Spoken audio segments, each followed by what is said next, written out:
Hello అండి, అందరూ ఎలా ఉన్నారు? బాగున్నారా? పండగలకి, శుభకార్యాలకి, ఇంట్లో ఏ ఈవెంట్ ఉన్నా చేసుకునే పూర్ణం బూరెలు ఈ వీడియోలో అయితే చూసేద్దాం. ఈ పూర్ణం బూరెలకైతే ఒక చిన్న ఫన్నీ హిస్టరీ ఉంది. అది మీలో ఎవరికైనా తెలుసా? ఏం లేదు, పూర్వకాలంలో బ్రిటిష్ వాళ్ళకి మన వాళ్ళు ఈ పూర్ణం బూరెలు పెట్టారంట. పెడితే వాళ్ళు ఈ పూర్ణం లోపలికి ఎలా చేరింది అని చెప్పి తలబాదుకున్నారంట. అలాంటి మంచి హిస్టరీ అయితే ఈ పూర్ణం బూరెలకు ఉంది. పూర్ణం బయటకు రాకుండా బూరెలు ఫ్రై చేయడం కూడా ఒక ఆర్టే కదా. అండ్ ఈ పూర్ణం బూరెల్లో చాలా రకాలు ఉంటాయి కదా. మీకే బూరెలు ఇష్టము అనేది కామెంట్ చేయండి. సేమియా బూరెలు, శనగపప్పు బూరెలు, కందిపప్పు బూరెలు, ప్రసాదం బూరెలు, ఇలా చాలా ఉంటాయి కదా. అందులో మీరే బూరెలు చేసుకుంటారు ఫ్రీక్వెంట్గా అనేది కూడా కామెంట్ చేయండి. అండ్ ఈ పూర్ణం బూరెలు చేయడం అయితే చాలా సింపుల్.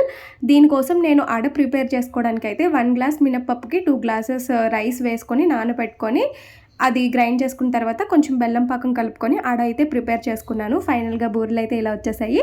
మీకు నా వీడియోస్ నచ్చితే ఖచ్చితంగా లైక్ చేసి సబ్స్క్రైబ్ చేసుకోండి. ఒక మరి ఉంటాను. బాయ్.